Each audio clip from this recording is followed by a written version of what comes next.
되게 서글픈 얘기인데요. 20살 땐 제 어디 대학 갔대 이런 얘기를 하고 20대 후반쯤엔 걔 전문직이래 대기업 붙었대 이런 얘기 들으면 그땐 와 대단하네 부럽다 이 정도였다면 30대 후반쯤 나 마포에 집 샀어 라는 말을 들으면 이때부터는 웃으면서 축하해 라는 말이 잘 안 나옵니다. 친구 사이에도 격차를 느끼는 거예요. 학교 동창인 김 씨와 박 씨는 실제 제 지인인데요. 김 씨는 어려운 형편의 학비 부담으로 취업이 늦은 반면 박 씨는 부모님께 1억이라는 거금을 받고 시작했습니다. 2013년 박 씨가 먼저 취업해 돈을 모으기 시작했죠. 20대 때는 먼저 일을 하면 돈을 더 모으고 부모님 도움까지 받으면 차이가 많이 날 수밖에 없습니다. 그렇게 6년이 지난 2019년 뒤늦게 취업한 김 씨는 꾸준히 공부하고 알뜰살뜰 모았지만 30대 초반까지도 차이는 쉽게 좁혀지지 않았습니다. 그런데 이 차이는 30대 중반부터 급격하게 역전됐고 30대 후반에는 6배 이상의 엄청난 격차가 벌어졌습니다. 도대체 왜 이런 격차가 생겼을까요? 불과 10년도 안 걸렸습니다. 부모님 도움받고 먼저 시작했는데도 역전당하고 격차는 벌어졌습니다. 겉보기엔 둘 다 취업하고 비슷해 보였지만 속을 들여다보면 완전히 달랐습니다. 먼저 박 씨는 늘 해외여행 어디 가지? 어떤 옷이나 가방을 살까? 이런 쪽에만 관심이 있었습니다. 시간만 나면 인스타그램, 퇴근 후와 주말엔 늘 쇼츠나 넷플릭스만 봤습니다. 지금도 마찬가지고요.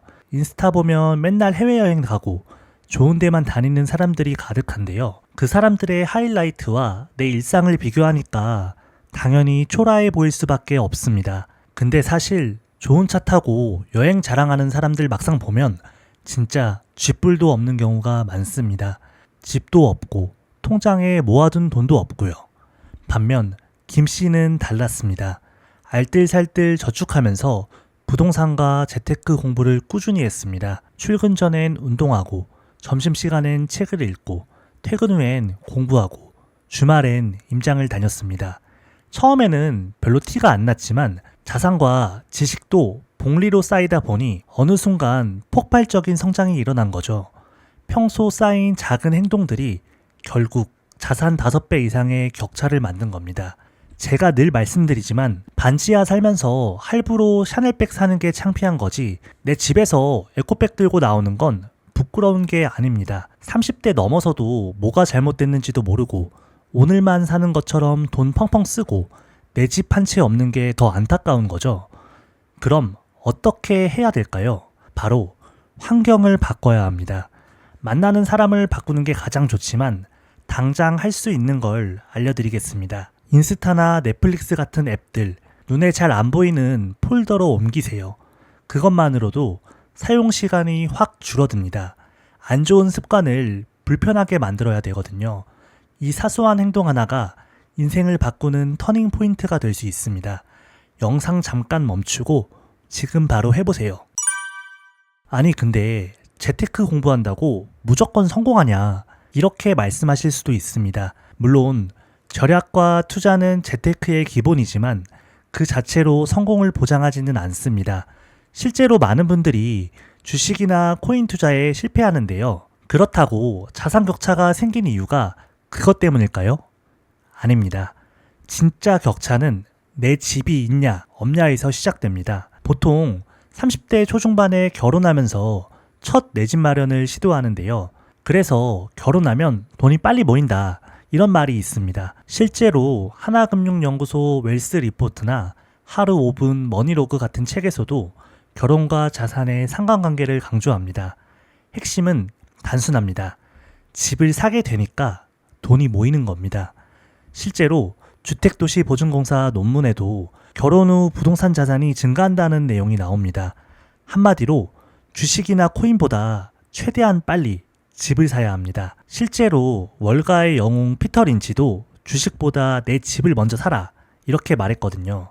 현실은 90% 이상의 사람들이 주식이나 코인으로는 부동산보다 수익을 못 냅니다.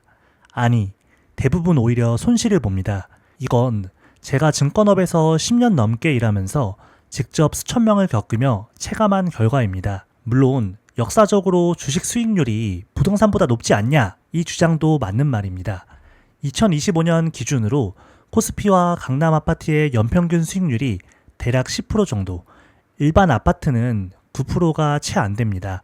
결론적으로 강남 제외하면 주식 수익률이 더 높습니다. 그렇다면 미국 주식은 다르지 않냐? 이렇게 말씀하실 수 있는데요. 역사적으로 보면 한국 주식과 수익률은 비슷합니다. 다만 코스피의 변동성이 더 크죠. 결론적으로 주식과 강남 아파트는 비슷하고 일반 아파트는 수익률이 떨어집니다. 근데 수익률이 비슷한데 왜 집을 먼저 사야 될까요? 핵심은 레버리지입니다. 주식은 레버리지를 쓰기 어렵고 보유 자금을 전부 넣기도 쉽지 않습니다. 예를 들어 주식으로 1억을 넣어 10% 수익을 내면 1,000만 원입니다. 하지만 부동산은 1억으로 5억짜리 집을 살 수 있고 5억 집이 10% 오르면 5천만 원 수익입니다. 같은 수익률인데 수익금은 5배가 차이 나는 겁니다. 물론 세금이나 비용을 빼면 5배는 아니지만 부동산 수익금이 훨씬 큽니다. 정리하면 돈을 벌려면 레버리지를 써야 합니다. 단 잃지 않을 자산에 집중해야 합니다. 흔히 분산 투자를 해라, 계란을 한 바구니에 담지 마라 이런 얘기를 하지만 이건 잘못된 얘기입니다. 젊을 때는 자본을 집중해야만 기회가 있습니다.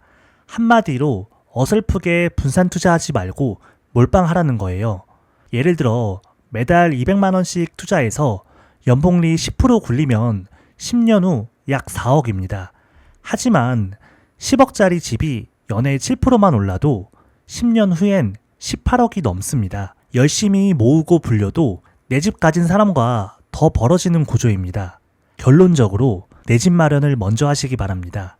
김 씨와 박 씨의 격차를 만든 것도 아파트 매수 여부였습니다. 레버리지를 활용한 실제 사례거든요. 물론 이젠 인구도 줄고 이번에는 다를 거다 라고 얘기하실 수 있는데요. 아닙니다.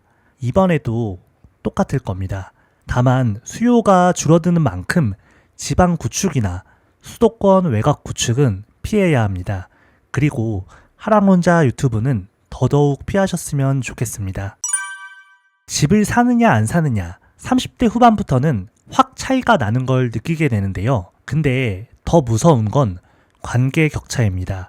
어릴 때 같이 떡볶이 먹던 친구라고 지금도 나랑 같은 생각한다고 믿는 건 큰 착각입니다. 자산 격차가 5배, 6배 벌어진다면 두 사람은 완전히 다른 세계에 사는 거예요. 혹시 돈 벌더니 사람이 변했네 라고 생각하실 수 있는데요. 그게 아니라 생각이 변하고 발전했기 때문에 돈을 번 겁니다. 이건 완전 다른 거거든요. 이 정도 차이가 나면 가장 먼저 대화가 잘 안 통합니다. 자산에 대한 태도, 관심사 등 조금씩 달라지면서 멀어지게 됩니다.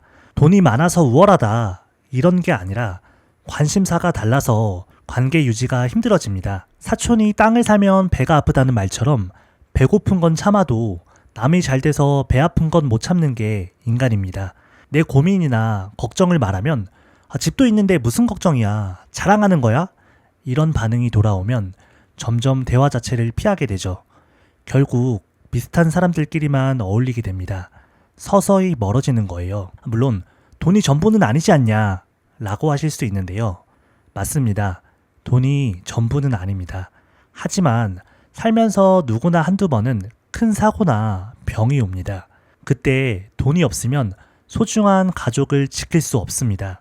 운 좋게 살아남더라도 그 뒤는 지옥일 수 있습니다. 돈이 없을 때의 비참함은 겪어본 사람만 압니다. 가난이 대문으로 들어오면 사랑은 창문으로 나간다는 말처럼요. 돈이 어마무시하게 많을 필요는 없습니다.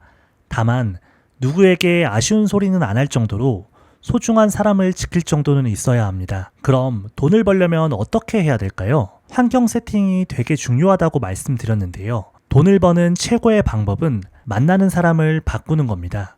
내가 자주 만나는 5명 평균이 바로 나입니다. 한 번에 바꾸기 힘들다면 서서히 질서 있게 멀어지면 됩니다. 특히 이런 분들은 무조건 거리를 둬야 합니다. 열심히 해도 안 된다. 부모 잘 만난 게 최고다. 부자들은 돈을 뺏어야 된다. 이렇게 부자들 짓밟을 때 환호하고 물개박수 치는 분들이 있습니다. 주변에 이런 사람이 있다면 당장 멀어져야 됩니다. 그런 환경에 오래 있으면 허무주의와 패배감에 빠지게 되거든요. 언제나 패자가 아닌 승자의 편에 서시기 바랍니다. 돈을 버는 이유가 소중한 사람을 지키기 위해서라고 말씀드렸는데요. 그리고 한 가지 더 중요한 이유가 있습니다. 바로 시간입니다. 저는 무조건 돈을 많이 벌어야 한다. 이런 게 아니라 시간을 확보하기 위해서 돈이 필요하다는 겁니다. 하나뿐인 소중한 내 시간을 그저 월급과 맞바꾸며 살지 않으셨으면 합니다. 자본주의 사회에서 자본 없이 내 근로소득으로만 버틴다는 건 어떻게 보면 직무유기거든요. 자본주의 사회인데 나 혼자 근로주의자가 되는 거니까요. 시간은 돈보다 가치가 있습니다. 우리가 돈을 버는 진짜 이유는 바로 시간을 살 수 있기 때문입니다. 금수저를 이기려고 애쓸 필요 없습니다. 돈에서 못 이겨도 추억에선 이길 수 있거든요. 결국 사랑하는 사람들과 행복한 시간이 많은 인생이 더 부유한 인생이라고 생각합니다. 요즘에 이런 질문 많이들 하시더라고요. 서민들 내 집 마련은 물 건너간 거 아닌가요? 전혀 아닙니다. 사다리가 끊어졌다는 말 요즘 많이 들리지만 지금도 충분히 할 수 있습니다. 방법을 찾으면 길은 있습니다. 언제나 승자의 편에 서시길 바랍니다. 혹시 어떤 집을 사야 될지 모르겠다면 고정 댓글 확인해 주시고요. 궁금하신 점은 혼자서 끙끙대지 말고 댓글 남겨주세요. 오늘 영상이 도움되셨다면 구독과 좋아요 부탁드리고요. 오늘도 행복한 하루 되시고 내 집 마련 꼭 성공하시길 진심으로 응원하겠습니다.